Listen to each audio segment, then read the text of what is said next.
Aqui temos um caso de uma neoplasia gástrica avançada que tenta demonstrar o contributo de ataque para a sua avaliação, em que vemos na região do antro um evidente espessamento da parede, algumas imagens de calcificações e podemos ver mesmo que esta neoplasia cursa com a presença de uma adenopatia que está situada junto à veia mesentérica superior e de outras pequenas adenopatias locais. Não há, contudo, perante estas imagens, sinais de irresecabilidade local que sejam claramente demonstradas, pelo que, obviamente, este tipo de exame permite, pelo menos, dizer ao cirurgião que não há critérios de irresecabilidade. Um outro exemplo, também com uma neoplasia da região antral, que se manifesta aqui mais por uma massa de tipo vegetante e pela presença de uma adenopatia peritumoral. E, do lado direito, um caso de um paciente estudado por endoscopia, que mostrou uma zona de abaulamento da parede,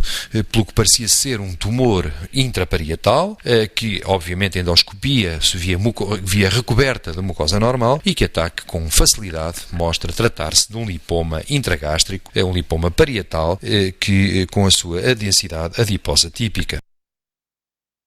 Nestas imagens podemos ver a representação em tomografia computurizada do cólon, e o cólon caracteriza-se essencialmente por possuir imagens de alguma forma heterogéneas no interior, correspondendo aos resíduos fecais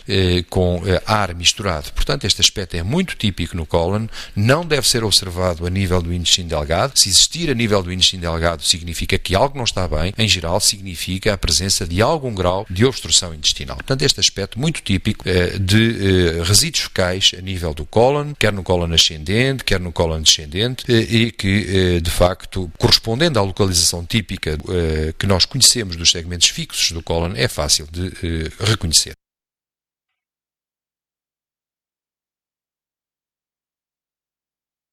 Neste diapositivo tenta demonstrar-se o interesse e a colaboração que a TAC pode prestar para o diagnóstico de determinadas condições em situações de obstrução intestinal. Este é um doente, um caso desses, um caso de urgência do hospital, em que o paciente se encontrava com marcada distensão abdominal, a ecografia mostrava múltiplas ânsias distendidas com líquido, não identificou qualquer causa obstrutiva e a TAC, com toda a facilidade, neste conjunto de 3 imagens, mostrou rapidamente todo o quadro e tudo o que se passava. Na primeira imagem vemos a distensão do cólon, mas também a distensão do intestino delgado. Como é óbvio, tratava-se aqui de uma distensão muito provavelmente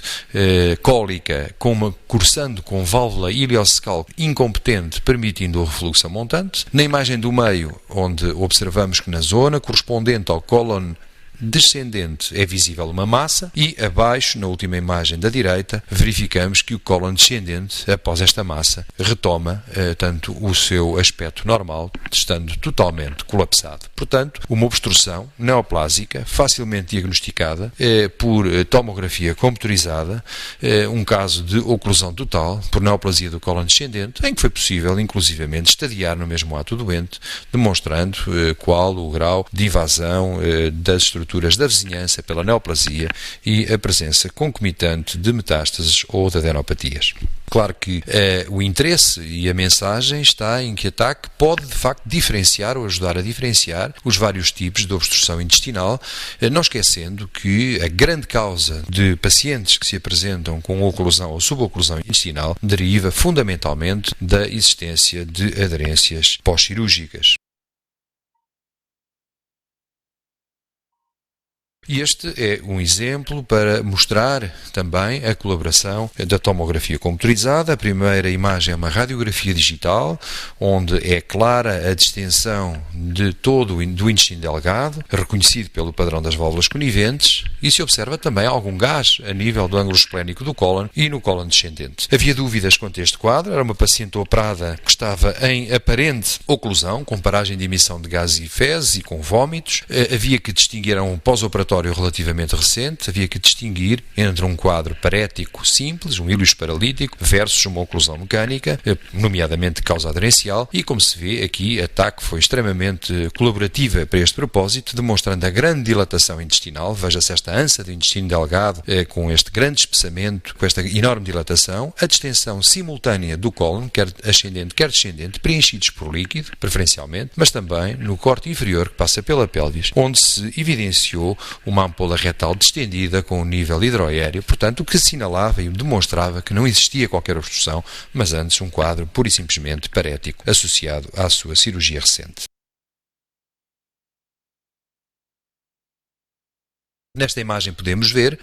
o contributo da imagem seccional para o diagnóstico de complicações associadas, nomeadamente ao abdômen agudo, em pacientes com abdômen agudo, em que vemos um doente com uma diverticulite ou com divertículos claramente identificados a nível do cólon ascendente, na imagem da esquerda, e que nas duas imagens em cima se pode observar o espessamento do cólon descendente, cursando com alterações edematosas da gordura adjacente e espessamento da goteira parietocólica,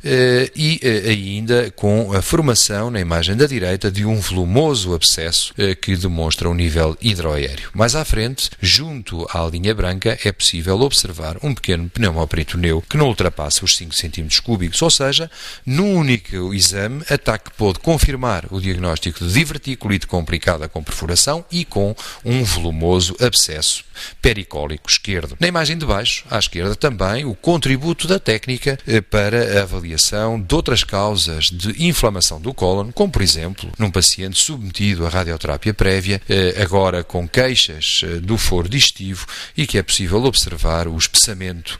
parietal desta ansa com infiltração da gordura adjacente. Portanto, um exemplo de uma sigmoidite rádica. Este é outro exemplo para mostrar, um paciente que se apresenta no serviço de urgência com uma dor abdominal muito intensa e que aqui também os exames eram todos negativos e a TAC pôde evidenciar e fazer com toda a facilidade o diagnóstico de diverticulite, onde se vêem vários divertículos a nível do cólon esquerdo e da sigmoide, com um aspecto infiltrativo edemaciado da gordura mesentérica que tem um aspecto densificado. Portanto, uma diverticulite apenas complicada, de facto, com um processo inflamatório local, mas sem outras complicações. E, de uma forma simples, a TAC fez o diagnóstico com brevidade.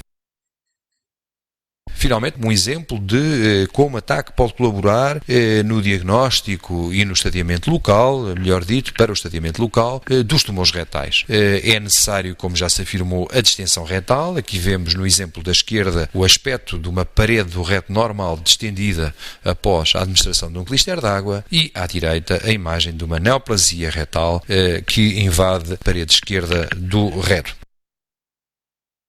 Pelo contrário, nestes dois exemplos já podemos ver na imagem da direita que a neoplasia é agora também vegetante, que infiltra uma quantidade maior, digamos assim, da parede intestinal, embora não pareça ultrapassar os limites da parede. Portanto, a TAC permite, grosso modo, a identificação dos tumores que estão confinados à parede daqueles que extravasaram a parede, ou daqueles, obviamente, que infiltram os órgãos da vizinhança, mas na imagem da direita, dizia eu, é possível ainda, sobre a parede esquerda,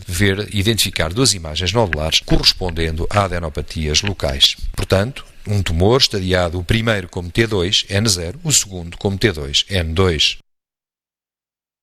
E aqui um claro tumor infiltrativo com invasão da parede pélvica lateral até o músculo obturador interno, condicionando ainda a presença de adenopatias locais, portanto um tumor T4N positivo. Portanto, e com base nestas imagens, vejam como é de facto muito mais simples tomar a decisão diagnóstica e terapêutica apropriada. Claro que a vantagem ainda da tomografia computerizada não se fica pela demonstração das adenopatias locais, o que poderia ser feito, de igual forma, pela ecografia endoluminal, mas aqui podemos ver claramente outras adenopatias noutros territórios, nomeadamente na hipogástrica, do lado direito, ou na imagem da direita, no território da artéria mesentérica inferior.